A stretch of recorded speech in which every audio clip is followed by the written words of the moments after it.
Bərdə rayon icra hakimiyyəti başçısının Qayalı kəndində səyyar qəbul görüşü keçirilib.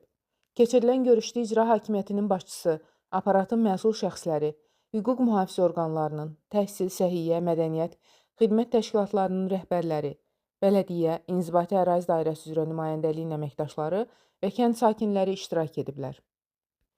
Rayon icra hakimiyyətinin başçısı ölkə rəhbərinin tapşırıq və tövsiyələri əsasında respublikamızda aparılan sosial-iqtisadi islahatların, əhalinin rifah halının daha da yaxşılaşdırılması istiqamətində icra olunan layihələrin hər bir yaşayış məntəqəsini əhatə etdiyini vurğulayıb və Qayalı kəndində görülən işlər barədə vətəndaşlara ətraflı məlumat verib.